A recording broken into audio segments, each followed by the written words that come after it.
अखण्डमण्डलाकारं व्याप्तं येन चराचरं तत्पदं दर्शितं येन तस्मै श्रीगुरवे नमः। ॐ सहना भवतु सहनौ भुनक्तु सह वीर्यं करवावहै तेजस्विनावधीतमस्तु मा विद्विषावहै। वसुदेवसुतं देवं कंसचाणूरमर्दनं देवकी परमानन्दं कृष्णं वन्दे जगद्गुरुम्। वंशी विभूषितकरान्नवनीरदाभात् पीताम्बरातरुणबिम्बफलाधरोष्ठात् पूर्णेन्दुसुन्दरमुखात् अरविन्दनेत्रात् कृष्णात् परं किमपि तत्त्वमहं न जाने। सर्वमङ्गलमाङ्गल्ये शिवे सर्वार्थसाधिके शरण्ये त्र्यम्बके गौरी नारायणी नमोऽस्तुते। गुरुर्ब्रह्मा गुरुर्विष्णु गुरुर्देवो महेश्वरः गुरुः साक्षात् परब्रह्म तस्मै श्री गुरवे नमः। तस्मै श्री गुरवे नमः। बोलिए सच्चिदानंद घन भगवान की जय। आइए प्रेम से भगवान के सुंदर नाम का स्मरण करें। हे गोपाल राधा कृष्ण गोविंद गोविंद, हे गोपाल राधा कृष्ण गोविंद गोविंद, हे गोपाल हे गोपाल हे गोपाल राधा कृष्ण गोविंद गोविंद, हे गोपाल राधा कृष्ण गोविंद गोविंद।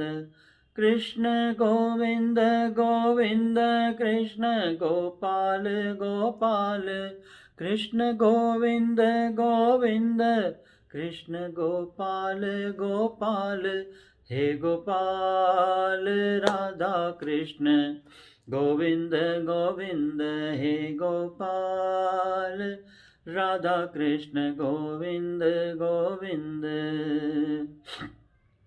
कृष्ण गोविंद गोविंद कृष्ण गोपाल गोपाल, कृष्ण गोविंद गोविंद कृष्ण गोपाल गोपाल, हे गोपाल राधा कृष्ण गोविंद गोविंद, हे गोपाल राधा कृष्ण गोविंद गोविंद, हे गोपाल राधा कृष्ण गोविंद गोविंद।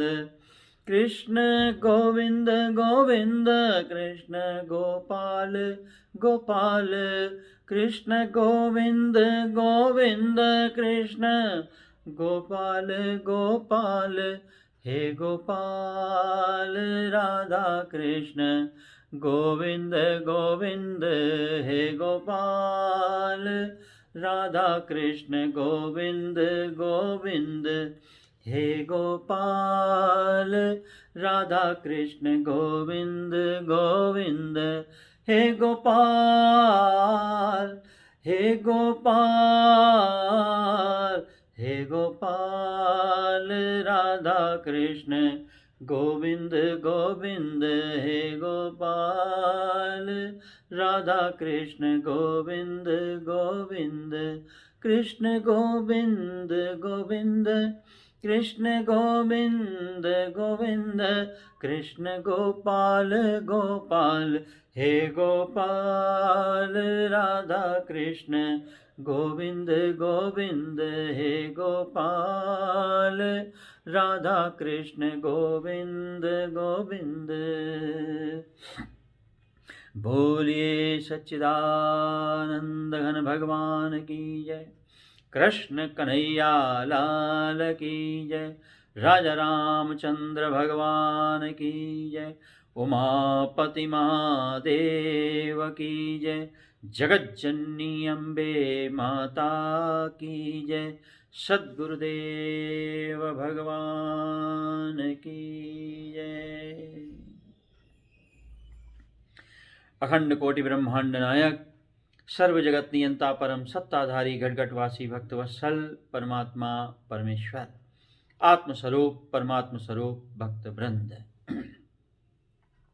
परम हर्ष उल्लास आनंद का विषय, दिव्य भूमि स्वामी श्री प्रेमपुरी आश्रम ट्रस्ट का ये सुंदर सुनियोजित संचार माध्यम का उपयोग करके सत्संग का जो प्रसारण है आप लोगों तक पहुंचाने का ध्येय, ऐसे सुंदर कार्य में हमारा आपका परम सहयोग अति आवश्यक।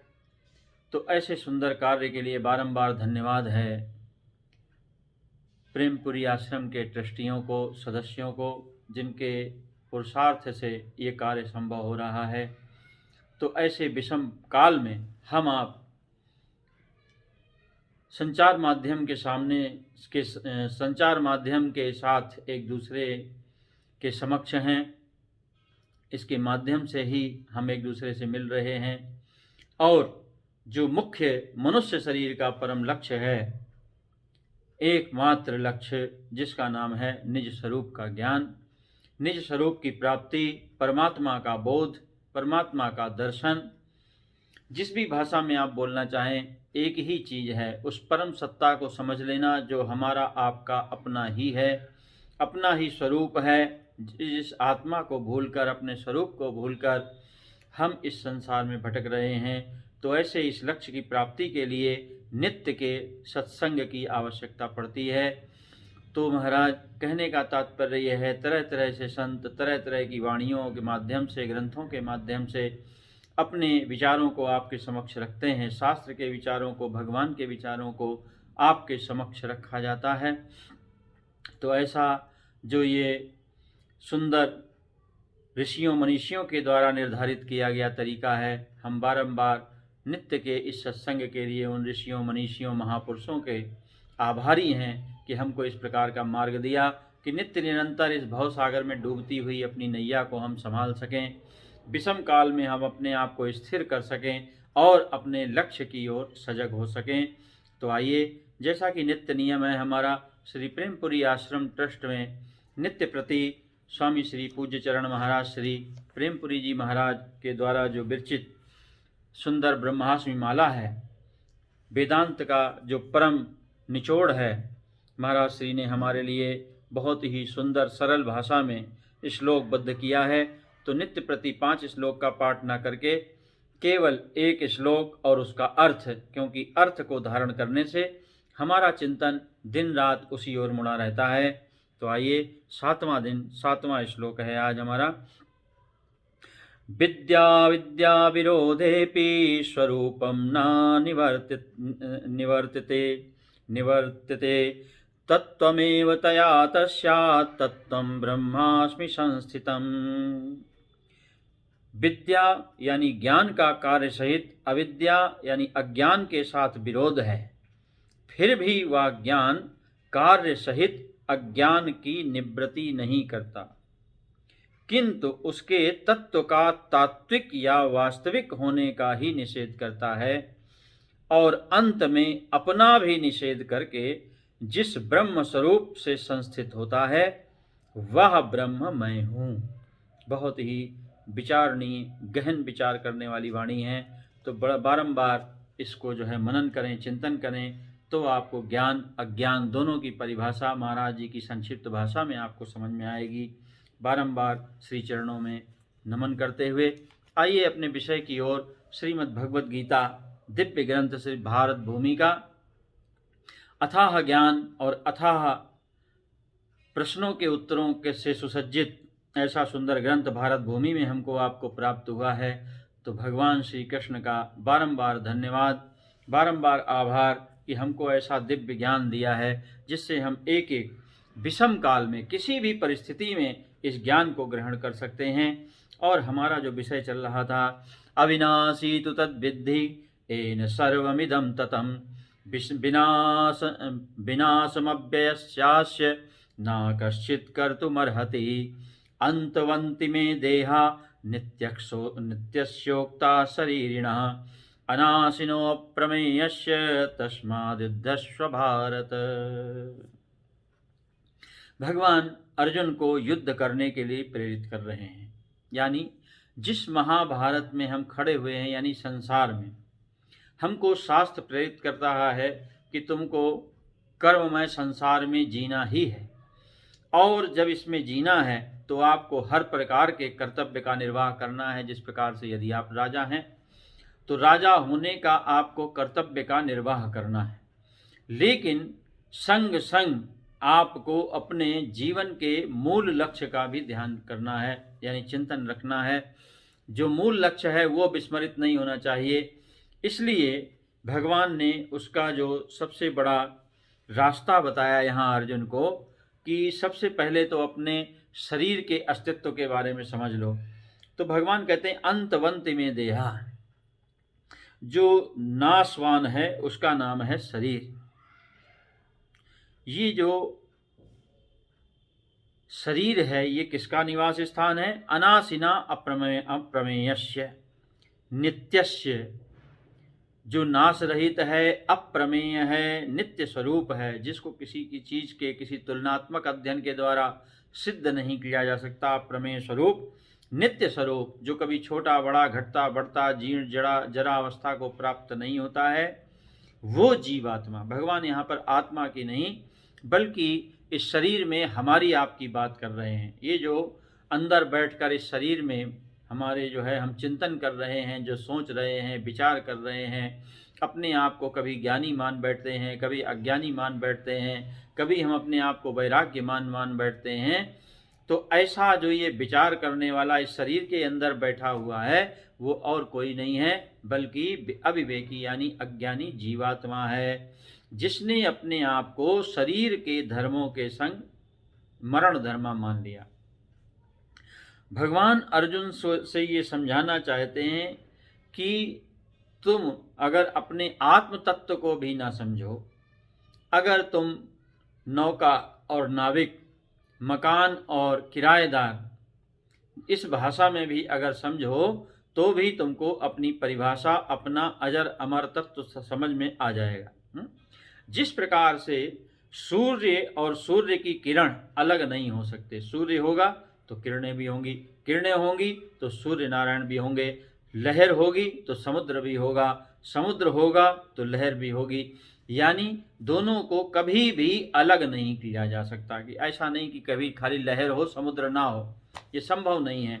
इसी प्रकार से भगवान ये समझाना चाहते हैं ये जीवात्मा और परमात्मा कोई अलग अलग चीज़ नहीं है। आत्मा और जीवात्मा एक ही चीज़ है, लेकिन उस किरण ने अपने आप को एक अलग अस्तित्व वाला मान लिया है, उस लहर ने अपने आप को एक अलग अस्तित्व वाला मान लिया है।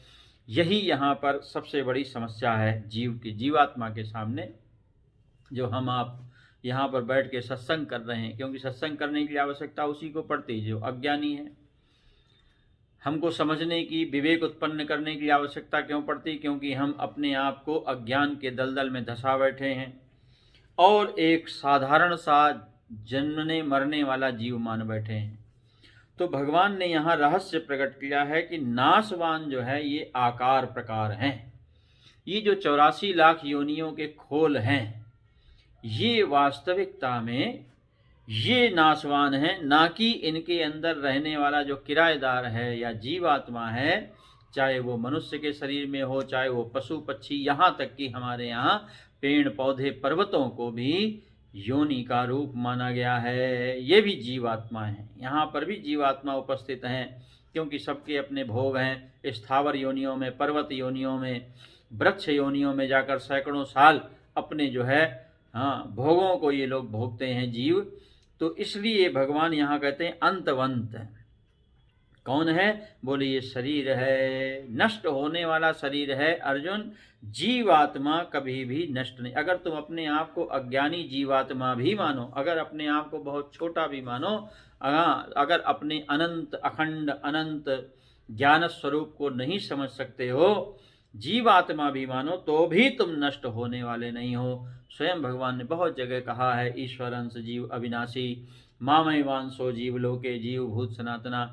तो अंश रूप में भी जो है हम कहीं से कहीं तक हमारा क्षय नहीं होता, हमारा नाश नहीं होता, है ना। जैसे एक नाव के नष्ट होने से, एक रथ के नष्ट होने से रथी नष्ट नहीं होता, एक हथियार के नष्ट होने से वीर नष्ट नहीं होता। वो तो ज्यों का त्यों हथियार फिर आ गए, फिर से वो युद्ध कर सकता है। तो यहाँ भगवान अर्जुन को समझाना चाहते हैं, इस रहस्य को अगर तुम समझ लोगे तो तुमको युद्ध करने में कोई दिक्कत नहीं होगी, है ना। अगर लहर को ये बात समझ में आ जाए कि दूसरी लहर जो सामने से आ रही है उसके टकराने से हम मरने वाले नहीं हैं, हमारा कोई नाश होने वाला नहीं है। समुद्र के किनारे या नदी के किनारे आप खड़े हो जाएं जहां लहरें चल रही हों, तो वहां आपको बड़ा सुंदर दृश्य दिखाई देगा। लहरों की अठखेलियां जिसको कहते हैं, लहरें एक दूसरे में टकराती हैं और महाराज दोनों की दोनों गायब हो जाती, अंतर्ध्यान हो जाती, है ना। तो वास्तविकता में किसी लहर ने किसी को मारा नहीं है, वो जल ज्यों का त्यों है, उसका अस्तित्व अपनी जगह ज्यों का त्यों बरकरार है, ना वहाँ जल घटा है ना बढ़ा है। उस लहरों के बनने और बिगड़ने से जल में एक तिनका भी फर्क आने वाला नहीं है। ये बात अर्जुन को भगवान समझाना चाहते हैं यहाँ पर कि किसी भी प्रकार से तुम में यानी जीवात्मा में, जो अज्ञानी जीवात्मा है, जो अपने आप को कर्ता भोक्ता मानकर संसार में पूर्णतया धसी हुई है और संसार के सारे नियम कानूनों को उसने अपने ऊपर ओढ़ रखा है, और उसको ऐसा लगता है कि मेरा पता नहीं कितने जन्मों तक यहाँ पर निवास रहने वाला है। तो ऐसा महाराज शरीर और शरीर के धर्मों को सत्य समझने वाला, भयभीत, डरा हुआ, कांपता हुआ ये जो जीवात्मा हमारे हम हैं, जो इस शरीर के अंदर से बोल रहे हैं, खा रहे हैं, पी रहे हैं, सुन रहे हैं, जो जाग रहा है, सो रहा है, थक रहा, ये सब अनुभव कौन कर रहा है? ये जीवात्मा कर रहा है। मैं थक गया, अब मैं भूखा हूँ, अब मैं प्यासा हूँ। वास्तविकता में शरीर तो जड़ है, इसको प्रेरित करने वाला कौन है? तो उन्होंने कहा जीवात्मा है महाराज। तो इसलिए भगवान कहते हैं युद्धस्व। इस रहस्य को समझ जाने के कारण तुम युद्ध करो। हाँ, जीतने हारने के लिए युद्ध मत करो, क्योंकि जीत हार अनिश्चित है। युद्ध में कोई भी जीत सकता है, कोई भी हार सकता है। जैसे आपने अक्सर रेसलिंग में, पहलवानी में देखा होगा कि एक बड़ा सा पहलवान और एक उसके सामने छोटा सा पहलवान खड़ा है, तो पहले से ही लोग अंदाजा लगा लेते हैं कि बड़ा वाला जो पहलवान है शक्तिशाली है और ये छोटे वाले पहलवान को उठा के पटक देगा। लेकिन जब कुश्ती प्रारंभ होती है तो दृश्य बदल जाता है हमारा। देखा जाता है कि वो छोटा सा पहलवान इतना फुर्तीला और इतना समझदार है कि वो बड़े पहलवान को थोड़ी ही देर में धराशाही कर देता है। हाँ, देखो कैसा विचित्र खेल है हमारा, है ना। बड़ी विचित्र अवस्था है। तो देखने में कुछ और है और घटित होने में कुछ और है। इसलिए भगवान कहते हैं कि अर्जुन तुमको इसकी चिंता नहीं करनी है कि कौन हारेगा, कौन जीतेगा, कौन मरेगा, कौन जिएगा, क्योंकि ये सब लहरें आपस में टकराने वाली हैं और टकरा करके लहरों के अस्तित्व के समाप्त होने से जल में कोई घटबढ़ होने वाली नहीं है। ये संसार यूं ही अनवरत नए नए रूपों में, जिस प्रकार से हम एक बड़ा पेड़ काटते हैं और एक छोटा सा पौधा उसकी जगह लगा देते हैं, इसका परिणाम होता है कि थोड़े दिनों में वहाँ पर एक नया ही वृक्ष जन्म ले लेता है, एक विशाल वृक्ष जन्म ले लेता है महाराज। और फिर हम बड़े वाले पेड़ को जो हमने काटा उसको हम भूल जाते हैं, है ना। जिस प्रकार से एक नए पेड़ ने जन्म ले लिया, उसी प्रकार से भगवान अर्जुन से कहते हैं तुम्हारी जगह कोई और स्वरूप आ जाएगा, है ना। कोई और ही शरीर आ जाएगा, कोई और ही राज्य करेगा, कोई और ही योद्धा बनेगा। और इसी प्रकार से ये धरती अनंत काल से यूं ही चली आ रही है, जिसका कोई पारावार नहीं, कोई गणना नहीं है। कितने वर्षों से जीवन चल रहा है, इतने राजा ऐसे ऐसे हुए। तो ये जो गणनाएं हैं ये केवल भ्रम मात्र हैं। इसीलिए हमारे यहाँ ये भारत सनातन धर्म की भूमि है ना। आपने देखा कि दुनिया में किस प्रकार से इतिहास लिखे जाते हैं और इन इतिहासों को संसार में बड़ा महत्व दिया जाता है। तो कहने का तात्पर्य यह है, हमारे सनातन धर्म में हमारे यहाँ पुराण लिखे गए, इतिहास नहीं लिखे गए, राजाओं के बारे में नहीं लिखा गया। हमारे यहाँ किस प्रकार से, हमारे यहाँ जो है पुराणों में धार्मिकता को, अध्यात्म को महत्व दिया गया, दुनिया में इतिहास को महत्व दिया गया। कितने राजाओं के नाम आप याद करोगे, कितने राजाओं के राज्य के बारे में विचार करोगे जो धूल धूसरित हो चुके हैं, बड़े बड़े साम्राज्य जिन्होंने स्थापित किए मगर कुछ भी मिला नहीं। तो ऐसा जो विचित्र संसार का नियम है, दुनिया ने इतिहास को पसंद किया, लेकिन भारत के ऋषियों ने पुराणों को पसंद किया। थोड़ा सा इतिहास का, लेकिन मुख्य आध्यात्मिक तत्व, क्योंकि हमारे काम अध्यात्म आने वाला है, इतिहास हमारे किसी काम आने वाला नहीं। कोई राजा हार के मर गया तो इसका मतलब नहीं हम भी हार के मर जाएंगे।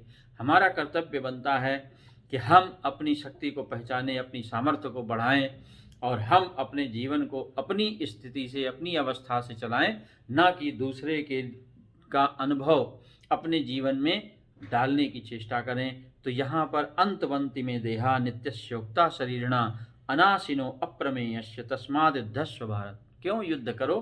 क्योंकि भगवान यहाँ कहते हैं जो तुम जीने मरने से डर रहे हो, लाशों के ढेर से जो तुम डर रहे हो, शवों के ढेर से जो तुम डर रहे हो, ये ढेर केवल देखने मात्र को हैं। इनसे यानी जीवात्मा यानी समुद्र का, जल का कुछ भी बिगड़ने वाला नहीं है। इसलिए निर्द्वंद्व होकर यानी बिना किसी भय के युद्ध करो, जैसा कि भयभीत अवस्था हमारी संसार में देखी जाती है।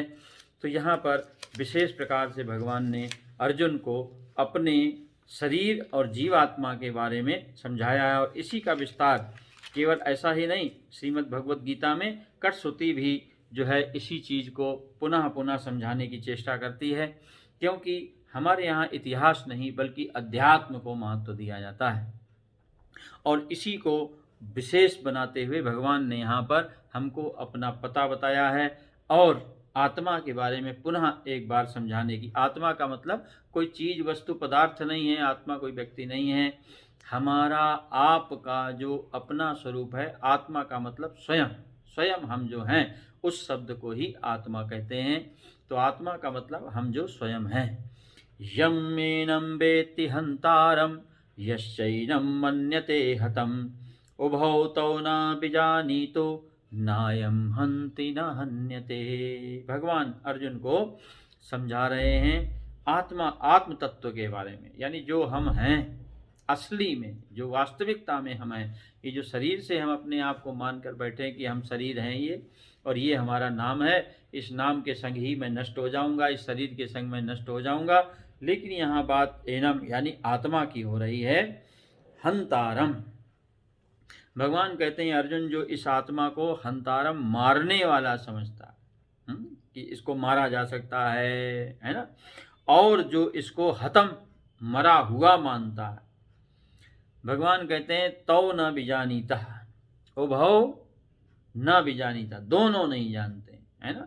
जो इसको मारने वाला यानी किसी आत्मा किसी को मारता है या इसको कोई मार सकता है, मरा हुआ मानता है, ये दोनों अज्ञानी हैं, है ना, क्योंकि उनको आत्म तत्व के बारे में पूर्णतया कुछ भी मालूम नहीं है। वास्तविकता में अक्रिय है। जिस प्रकार से भगवान सूर्य नारायण सक्रिय होते हुए भी अक्रिय हैं, रात दिन धधकती हुई ज्वालाओं से सक्रिय होते हुए भी सूर्य नारायण कहीं पर आते जाते नहीं, किसी के कर्मों में दखल नहीं देते। चाहे जिस प्रकार से आप अपने जीवन को जी सकते हैं। और भगवान कहते हैं ना हंति ना हन्यते, ना तो किसी को ये मारता है। अगर हम ये सोचें कि भगवान किसी को मारते हैं या आत्मा किसी को मारता है, ये हमारा बहुत बड़ा भ्रम है।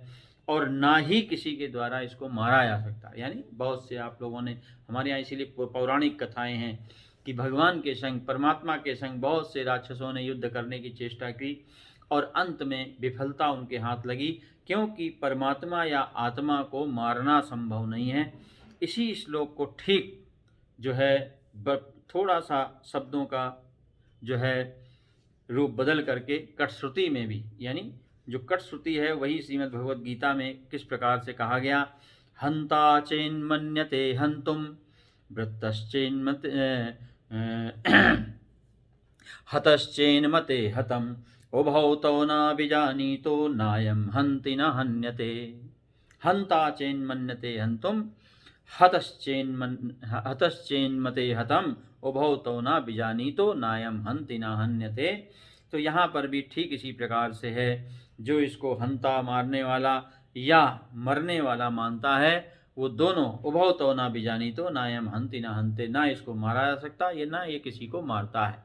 जो एक हमारा बहुत बड़ा भ्रम है कि भगवान मारते हैं। तो जिस प्रकार से समुद्र अपनी लहरों को स्वयं नहीं मारता है, समुद्र स्वयं अपने आप को जो है पूर्णतया अलग रखता है, लेकिन हमको ऐसा अनुभव होता है कि वो लहरें मर गईं या समाप्त हो गईं। लहरों का कुछ भी बनता बिगड़ता नहीं है, लहरें अपने आप में ही अटखेलियाँ करती रहती हैं, प्रकट होती रहती हैं, यानी हवा के झोंके जल को एक रूप देते हैं। उसको हमने एक नाम दिया जिसका नाम है लहर। लहर कोई बना हुआ जल का एक प्रकार नहीं है, बल्कि केवल हवा के बहाव के द्वारा जल में उत्पन्न की गई एक आकृति है। और हवा का झोंका जितनी देर उसको ले जाकर आगे तक छोड़ता है, उसी को हम लहर कहते हैं। तो यहाँ पर भगवान यही समझाना चाहते हैं कि समुद्र कभी अपनी लहर को ना तो मारता है और ना लहरों के द्वारा समुद्र को कभी मारा जा सकता। यानी शरीर के नष्ट होने से किसी की आत्मा या जीवात्मा नष्ट होने वाली नहीं है, है ना। जीवात्मा भी नष्ट नहीं होती, आत्मा तो बहुत दूर की बात है। तो जो अज्ञानी अपने आप को अलग मान करके कर्ता भोक्ता होने के कारण नाना प्रकार के कर्मों भोगों को भोगता हुआ इस संसार में विचरण करता है, भगवान कहते हैं वो भी अमर है।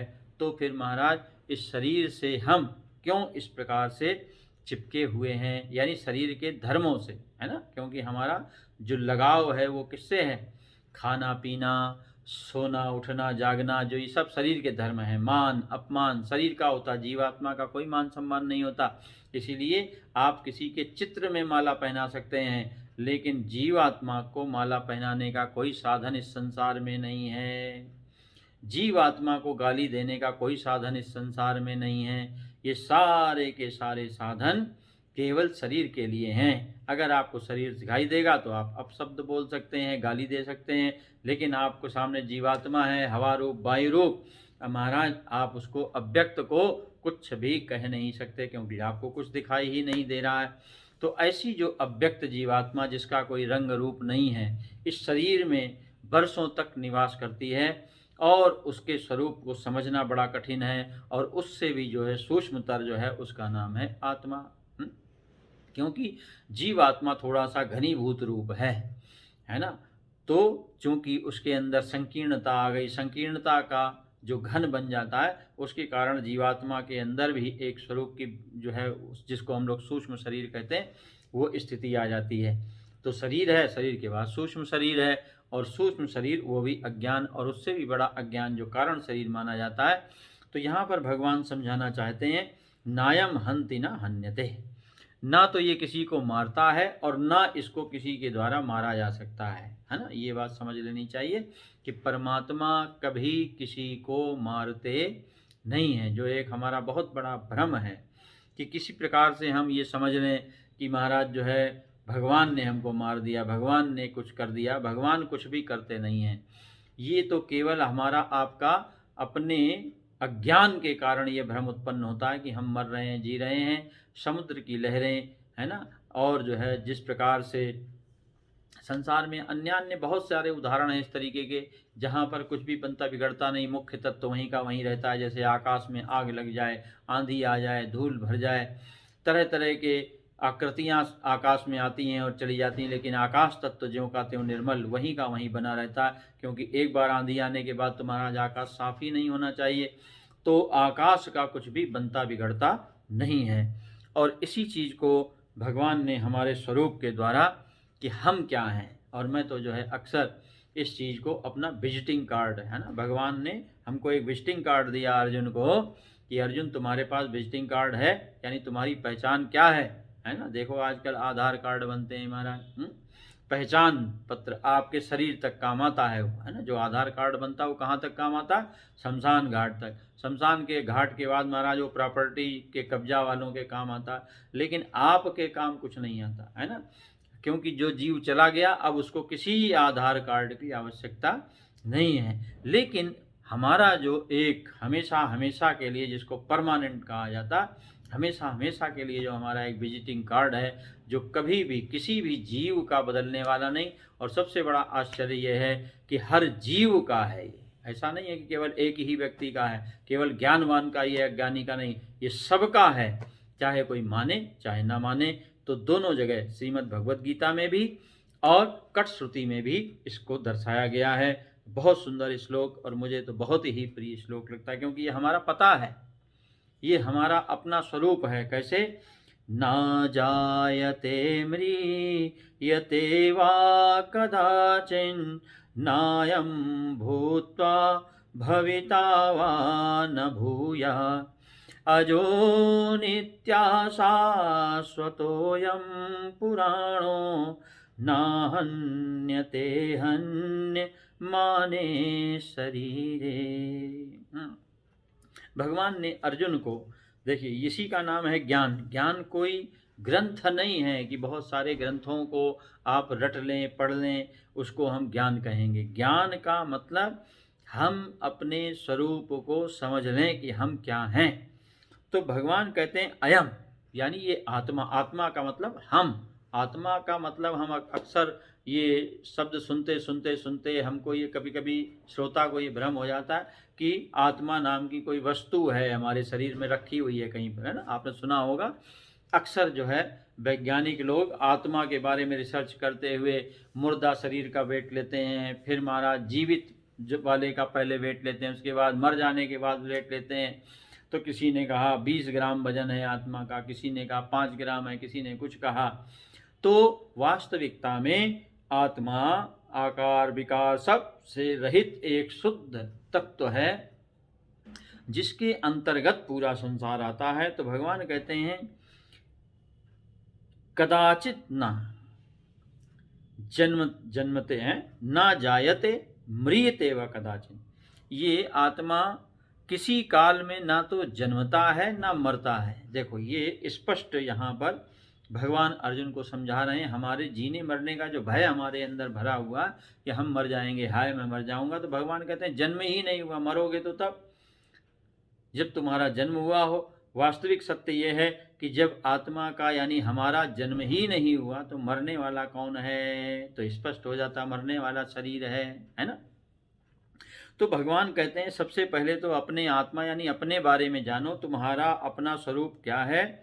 तो कदाचित कभी भी ये जन्म को या मृत्यु को प्राप्त ना जायते मृते व कदाचित भूत्वा भविता व न भूयः। हाँ, ऐसा नहीं है कि ये उत्पन्न होकर फिर होगा या फिर आएगा या जाएगा, ऐसा यहाँ कुछ भी होने वाला न। भूत्वा भूया भविता, इसमें ना भूत है ना भविष्य है ना वर्तमान है, एक रस है, हमेशा ज्यों का त्यों है, भूत भविष्य की सीमाओं से परे है। यानी हम आप जो वास्तविकता में हैं, ये शरीर काल के बंधन में है। जैसा कि आप स्वयं इसके धर्म को जानते हैं कि जब आप जो है रात्रि होती है तो रात्रि होते ही आपको निद्रा की अवस्था शुरू हो जाती है, सोना है, क्योंकि आपके दिमाग में एक चीज़ बैठी हुई है। प्रातःकाल सूर्य की किरण निकली, सुबेरा हुआ, उजाला हुआ, आपके अंदर जागृति आ गई, हाँ मुझे उठना है। तो महाराज ये सब शरीर की क्रियाएं हैं। आत्मा जब आप सो रहे थे तो भी जागृत था, जब आप उठे तो भी जागृत है, उसमें कोई किसी प्रकार का प्रभाव नहीं पड़ा। हाँ, तो ये कैसा है? बोले महाराज अजन्मा, अजह, अजह नित्य, अज है। हाँ, अजन्मा है। अज का मतलब जिसका कभी जन्म नहीं होता, क्योंकि इसको पैदा करने वाला कोई है नहीं, स्वयमेव, स्वयं प्रकाशित है, अपने प्रकाश से प्रकाशित है। इसको प्रकट करने वाला, जैसे हमारे आपके माता पिता हैं, इस आत्मा का यानी हमारा जो मुख्य रूप है उसका कोई माता पिता नहीं है ना। इसीलिए हमारे यहाँ लीला पुरुषोत्तम भगवान जब भी लीला करने आते हैं अपने माता पिता को ही शिक्षा देते हैं। देखो कैसा विचित्र खेल है। कहीं भी संसार में ऐसा नहीं मिलेगा आपको इस प्रकार का कि बच्चा जो है अपने माता पिता को उपदेश कर रहा है। और आपने लीला कथाओं में सुना होगा महाराज, जब भी भगवान जन्म लेते हैं तो सबसे पहला उपदेश स्वयं माता पिता ही भगवान की आरती उतारते हैं, स्तुति करते हैं, और भगवान अपने माता पिता को सर्वप्रथम ब्रह्म ज्ञान का, आत्मज्ञान का, दिव्य ज्ञान, अध्यात्म का उपदेश करते हैं, है ना, सत्य का उपदेश करते हैं, जिससे माता पिता को ये भ्रम ना हो कि हमने भगवान को पैदा किया, क्योंकि अज है, ये अजन्मा है, भगवान अजन्मा है। लेकिन जब हमारा संकल्प उस सत्ता को प्रकट करता है, क्योंकि भगवान को कोई इच्छा नहीं है आने जाने की, लेकिन जब बहुत सारे मनुष्यों का, अज्ञानी मनुष्यों का डर भय एकत्रित होता है और वो भगवान से प्रार्थना करते हैं कि हे प्रभु आ करके हमारी रक्षा करो, तो वही सत्ता, देखो वही सत्ता जो है वो एक दिव्य रूप ले लेती है। उसको हम लोग आत्मा का स्वरूप यानी ब्रह्मांड नायक भगवान कहते हैं, अवतारी पुरुष कहते हैं, जिसमें आप राम कृष्ण नाना प्रकार के 24 अवतार भगवान धारण करते हैं यथा काल के अनुसार, संकल्प के अनुसार। जैसा जैसा मनुष्य अपनी जो परेशानियां हैं, उसकी दुख हैं, उनके निवारण के लिए जो संकल्प करता है, उसी प्रकार से भगवान अपने आकार को, अपने स्वरूप को रचते हैं। लेकिन वास्तविकता में वो आत्म तत्व अजन्मा है ना। उसमें किसी प्रकार की परिवर्तनीय अवस्था नहीं है कि अब वो बूढ़ा हो गया, जवान हो गया। ये सब हमारी देह के गुण हैं, है ना।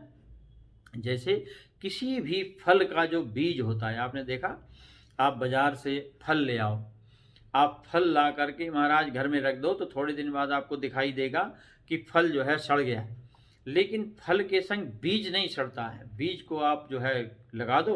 आपने आम खाया, आम खा करके महाराज उसकी गुठली को फेंक दिया, देखो छिलका सड़ गया, लेकिन वो गुठली महाराज जमीन में रखे रखे ही उसके अंदर एक विचित्र शक्ति है, जिससे महाराज वो वृक्ष रूप में परिवर्तित हो गई है। कैसा विचित्र देखो स्वरूप है, अजन्मा, बीज नष्ट नहीं होता है ना। तो वो जो स्वरूप है बीज का, वही हमारा वास्तविकता में आत्मा का या परमात्मा का बीज जो है वो नित्य होने के कारण, इसलिए भगवान ने कहा नित्य। कैसा है वो? बोले नित्य है। नित्य का मतलब होता है जो हमेशा एक रस है, जहाँ पर किसी प्रकार का अवस्था परिवर्तन नहीं होता, उसको हम नित्य कहते हैं। दूसरी विशेषता हमारी आपकी क्या है? ये हमारा आपका पता है, असली पता है जो हम हैं। तो उन्होंने कहा शाश्वतः, सनातन है, शाश्वत सनातन, यानी ये कभी भी नष्ट होने वाला नहीं, कोई इसको नष्ट नहीं कर सकता। अगर कोई चाहे कि महाराज हम इस आत्मा को नष्ट कर दें या परमात्मा को नष्ट कर दें, तो ऐसी किसी में भी सामर्थ्य नहीं, इसलिए शाश्वत है, सनातन है ना। इसलिए हमारा सनातन धर्म अनेकानेक आक्रमणकारियों के आक्रांतित होने पर भी नूतन बना हुआ, नित्य बना हुआ है। और उसके बाद दूसरा गुण हमारा आपके आत्मा का क्या है? बोले पुराण, सर्व पुराण में सबसे पुराना है महाराज। इसको, इससे पुराना कुछ भी नहीं है। यानी हमसे, आत्मा से, हमसे जो हम हैं, शरीर की बात नहीं हो रही है यहाँ, थोड़ा सा ध्यान दें आप।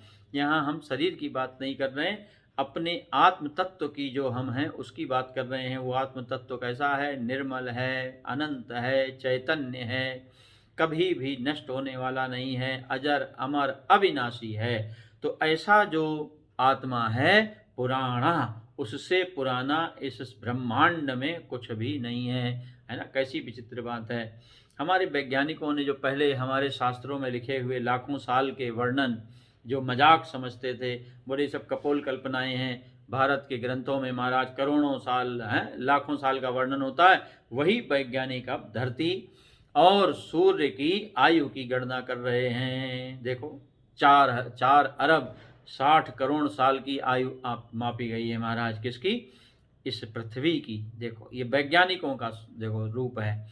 तो जरा कल्पना करो 4 अरब 60 करोड़ वर्ष, विचार करने वाली बात है। अगर आप गिनती गिनना शुरू करेंगे तो महाराज आपकी बुद्धि चकरा जाएगी। तो इससे भी कहीं पुराना, हाँ देखो इससे भी कहीं पुराना, क्योंकि धरती ही नहीं, धरती से भी पुराने पुराने ग्रह ब्रह्मांड में, हाँ उस विशाल जो हमारे सामने रात का ब्रह्मांड दिखाई देता है, इसमें ना जाने कितने ग्रह, कितने कितने, केवल 4 अरब 60 करोड़ साल तो पुरानी हमारी पृथ्वी है, अन्य ग्रह ना जाने कितने कितने होंगे, लेकिन हमारा आत्मा इससे भी सबसे पुराना है, ब्रह्मांड से भी पुराना है।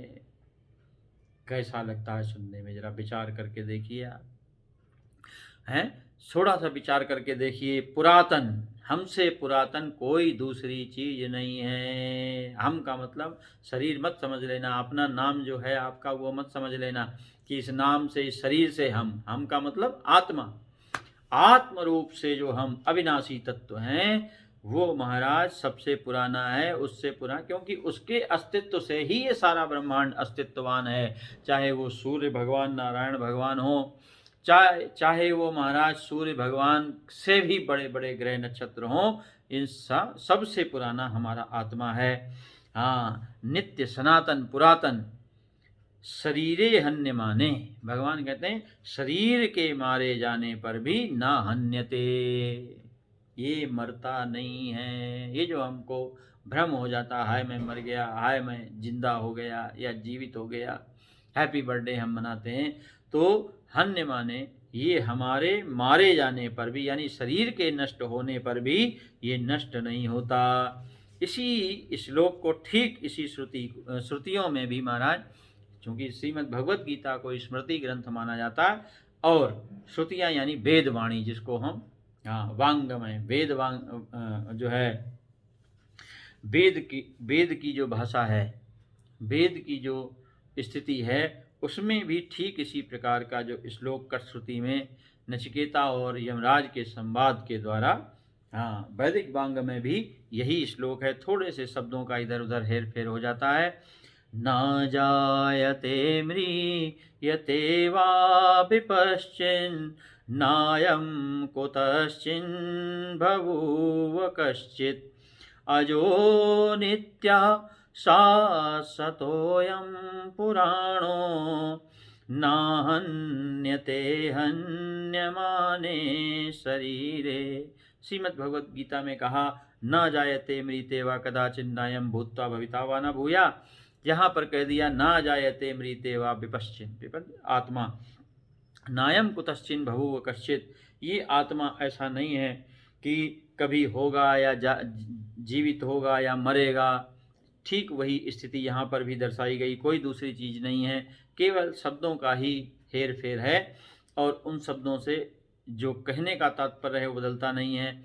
यानी कहने का जो हम आपको ये दोनों उदाहरण एक साथ दे रहे हैं, किस लिए दे रहे हैं? इसलिए क्योंकि ज्ञान सब जगह एक ही है, ज्ञान अलग नहीं है। कट श्रुति में कुछ अलग नहीं कहा गया, श्रीमद् भगवत गीता में यानी श्रुति स्मृति में कोई भेद नहीं है, दोनों जगह एक ही चीज़ आत्मा को समझाने के लिए कही गई है कि किस प्रकार से ये हमारा जो अपना आत्मा, अपना स्वरूप है, ये कभी भी परिवर्तनीय नहीं है, किसी काल में इसका जन्म नहीं होता है, किसी काल में इसका मरण नहीं होता है, ये कभी उत्पन्न होकर होने वाला या मरने वाला नहीं है, अजन्मा है, नित्य है।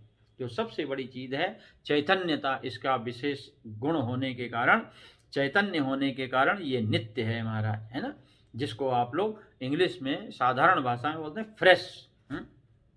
हर समय जो एकदम ताज़ा तरोताज़ा अनुभव होता है उसको फ्रेश को हमारे यहाँ नित्य कहा जाता है, हमेशा नित्य रहने वाला। इसीलिए भगवान को कभी बूढ़ा नहीं दिखाया जाता, भगवान हमेशा नवयुवक के रूप में दर्शाए जाते हैं, मुस्कुराते हुए हृष्ट पुष्ट शरीर वाले, क्योंकि आत्मा में काल का कोई प्रभाव नहीं होता, नित्य है, सनातन है, पुरातन है। शरीर के मारे जाने से इसमें कोई किसी प्रकार सा, इसीलिए आपने देखा कि जब भी भगवान अवतार लेकर आते हैं तो महाराज उनका रूप बदल जाता है। कभी भी भगवान एक रूप लेकर नहीं आए। ऐसा नहीं कि जो है द्वापर में भी श्री कृष्ण ने एक ही रूप लिया और त्रेता में भी भगवान ने जो है वही रूप लिया। भगवान जब भी आते हैं अपने रूपों को परिवर्तित कर करके आते हैं महाराज। कभी बच्चे बन जाते हैं, सनकादि ऋषि बन जाते हैं, है ना, कभी नारद जीवन के बीणा लेके घूमते हैं। सब अवतार हैं भगवान के, क्योंकि ये सत्य स्वरूप का अनुभव करने वाला जो रूप है देखने में अलग अलग हैं, कहने में अलग अलग हैं। कभी नरसिंह बन जाते हैं, आधे नर आधे सिंह। कभी महाराज बांसुरी वादन करने वाले श्री कृष्ण बन जाते हैं, कभी धनुर्धर राम बन जाते हैं, कभी यज्ञ स्वरूप बन जाते हैं। तो अनेक रूपों को वो परमात्मा धारण करता है। किसके लिए? क्योंकि वो नित्य है, वो हमेशा महाराज तरोताजा है, उसके ऊपर काल का कोई प्रभाव नहीं पड़ता है। तो यहाँ पर भगवान बिल्कुल स्पष्ट भाषा में अर्जुन को ये समझा देना चाहते हैं कि तुम्हारा अपना पता अगर तुमको पता चल गया। बात समझ में आई कि नहीं आई? आप कहने का यहाँ तात्पर्य यह है भगवान का कि कोई व्यक्ति झोपड़ी में रहता हो, बरसों से झोपड़ी में रह रहकर महाराज रोज भगवान को कोसता हो कि हे प्रभु, आपने हमारे संग ये भेद क्यों किया, हमको गरीब क्यों बनाया, हमको इस प्रकार की व्यवस्था क्यों दी। थोड़े दिन के पश्चात कोई उसका मित्र या उसका कोई रिश्तेदार नातेदार आके कहता है कि तुम जिस झोपड़ी में रह रहे हो ये तुम्हारी झोपड़ी नहीं, तुम्हारा मकान तो कोई और है, तुम तो किसी और जगह के मालिक हो। फिर उसको वो पूरी कहानी सुनाता है किस प्रकार से वो परिवार से बिछड़ गया, परिवार से बिछड़ने के बाद जो है परिवार वालों ने उसको भुला दिया, वो भटक गया और इस प्रकार से तुम इस झोपड़ी में पड़े हो, लेकिन वास्तविकता में तुम तो एक बहुत बड़े भवन के मालिक हो, है ना। जब उसको ऐसा पता चलता महाराज तो वो दौड़ता हुआ उस भवन के समक्ष पहुंचता है और भवन के समक्ष पहुंचकर उसको आंखें फाड़ फाड़ कर देखता है और उसके बाद अंदर रहने वालों से मुलाकात होती है, परिचय होता है, एक दूसरे को कहानियां सुनाते हैं और फिर ये निश्चय हो जाता है कि ये इसी भवन का मालिक है। और जिस समय उसको ये पता चलता है कि मैं झोपड़ी में रहने वाला गरीब नहीं हूँ बल्कि इस भवन का मालिक हूँ महाराज, होने वाला मालिक मैं हूँ, तो महाराज उसकी प्रसन्नता का, आनंद का ठिकाना नहीं रहता। आई ना बात समझ में आपको?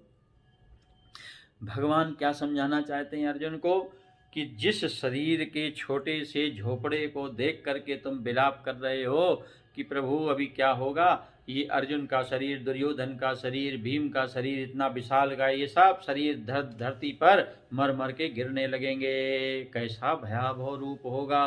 भगवान कहते हैं ये सब झोपड़ियों का गिरना है। तुम झोपड़ी के नहीं बल्कि तुम तो महाराज महल के मालिक हो। और वो महल क्या है? न जायते म्रियते वा कदाचिन नायं भूत्वा भविता वा न भूया अजो नित्या शाश्वतोऽयं पुराणो नाहन्यते हन्य माने शरीरे। ये हमारा पता है, ये वो महल है महाराज जिसकी स्थिति का जिस दिन आपको वास्तविकता में बोध हो गया कि वास्तविकता में हमारा कोई भी कुछ बिगाड़ नहीं सकता। स्वामी राम तीर्थ कहते थे कि मेरी मृत्यु कब होगी, किसी ने पूछा तो बोले महाराज जिस दिन मृत्यु की मृत्यु होगी, है ना, जब मौत की मौत आएगी उस दिन मेरी मौत आएगी। तो मौत की मौत तो कभी आनी नहीं महाराज, तो मौत की मौत आनी नहीं तो फिर हम कभी मरने वाले अजह, हम अजन्मा हैं, नित्य हैं, शाश्वत हैं, हमारा कभी भी कुछ भी बिगड़ने वाला नहीं है। एक झोपड़ी के नष्ट होने के बाद हमारे रहने के लिए महल तैयार खड़ा हुआ है। वो शाश्वत परम शक्ति, वो दैदीप्यमान महान ज्वलंत जिसको चैतन्य कहते हैं, ऐसा वो मेरा आत्मा जो हमारे अंदर से बोल रहा है, हमारे कानों से सुन रहा है, हमारे आँखों के झरोकों से देख रहा है, वो देखने वाला कोई और है, कान से सुनने वाला कोई और है, मुख से बोलने वाला कोई है, भोजन को हजम करने वाला कोई और है। वो जो परम शक्ति है वो कभी भी बनती बिगड़ती नहीं है और वही हम हैं। बारंबार जो ज्ञान हमको समझाने की चेष्टा कर, बड़ा कठिन है, इतना आसान नहीं है सत्य को समझना या सत्य को जीवन में स्वीकार कर लेना, बड़ा कठिन होता है महाराज। तो हमारा तो प्रयत्न है कि हम इस शरीर और अपने स्वरूप को समझने की चेष्टा करें, क्योंकि शरीर और जो हमारा वास्तविक रूप है दोनों में इतना ज़्यादा, जैसे पानी में रंग घुल जाता है उसी प्रकार से हमने इस शरीर के रंग को आत्मा में घोल, और हम परमात्मा को अपनी ही तरीके का एक साधारण सा इंसान समझने लगे, अपनी आत्मा को हम एक साधारण सा इंसान समझने लगे, और शरीर के धर्मों को, जैसे कंबल ओढ़कर कोई व्यक्ति लेट जाए तो कंबल जैसा दिखाई देने लगता है, उसी प्रकार से ये जीवात्मा अपने आप को शरीर मान चुका है और शरीर के धर्मों से भयभीत होता रहता है, शरीर के धर्मों से आनंदित होता रहता है, और उसी सुख दुख को भोग कर वो अपने आप को बड़ा भारी महाराज तोप समझने लगता है। ये जो सबसे बड़ा भ्रम है, इसको निकाल कर फेंकना ही ज्ञान है। ज्ञान कोई अलग चीज़ नहीं है, जैसा कि हम समझ लेते हैं महाराज कोई ज्ञान अलग से आएगा, आत्मा नाम की कोई चीज़ हमारे समक्ष आकर हमको दर्शन देगी तो हम जो है ज्ञान को प्राप्त हो जाएंगे। तो ये हमारा भ्रम है, ये हमारा पता है। ना जायते मृते वा विपश्चिन्नायम कुतश्चित भवो कश्चित अजो नित्या शाश्वतयम पुराणो न हन्यते हन्यमाने शरीरे कटश्रुति। दोनों जगह वही है, हंता चेन मन्यते हंतुम हतश्चेन मन्यते हतम उभौ तो ना बीजानीतो नायम हंति न हन्यते। तो आगे भगवान जो है किस प्रकार से इसी आत्म तत्व को अर्जुन को समझाने चाह रहे हैं, क्योंकि पहले संसार का रोना है, विषाद जिसको कहते हैं, और उसके बाद है जिसको कहते हैं ज्वलंत प्रकाश, उस ज्वलंत प्रकाश का आनंद जो आत्मानंद है उसका यहाँ पर वर्णन चल रहा है महाराज। और भगवान इसी को भेदा विनाशिनम नित्यम या एनमज्जव्यम कथम सा पुरुषा पार्थ कम घातयन्ति हंतिकम। तो ऐसा जो आत्मा का स्वरूप है इसके ऊपर हम लोग कल चर्चा करेंगे। तो आइए आपको एक छोटा सा जो है भजन सुना दें कि किस प्रकार से जिससे हमको प्रेम करना चाहिए उससे प्रेम करने की बजाय हम कुछ का कुछ ही करने लगते हैं, कैसे। बोलिए सच्चिदानंद भगवान की जय। प्रीत ना लगाई बंदे कृष्ण मुरार से, जन्म गवाया तूने दुनिया के प्यार में। प्रीत ना लगाई बंदे कृष्ण मुरार से, जन्म गवाया तूने दुनिया के प्यार में। सुंदर काया तेरी जिसने बनाई है, सुंदर काया तेरी जिसने बनाई है, उस ईश्वर की तूने याद भुलाई है, उस ईश्वर की तूने याद भुलाई है। प्रीत लगा ले बंदे, प्रीत लगा ले बंदे कृष्ण मुरार से, जन्म गवाया तूने दुनिया के प्यार में, जन्म गवाया तूने दुनिया के प्यार में। प्रीत ना लगाई बंदे कृष्ण मुरार से, प्रीत ना लगाई बंदे कृष्ण मुरार से, जन्म गवाया तूने दुनिया के प्यार में। आया भी अकेला जग में जाए भी अकेला, आया भी अकेला जग में जाए भी अकेला। 2 दिन की दुनिया सारी 2 दिन का मेला, 2 दिन की दुनिया सारी 2 दिन का मेला। काहे तूने प्यार किया, काहे तूने प्यार किया झूठे संसार से, जन्म गंवाया तूने दुनिया के प्यार में, जन्म गंवाया तूने दुनिया के प्यार में।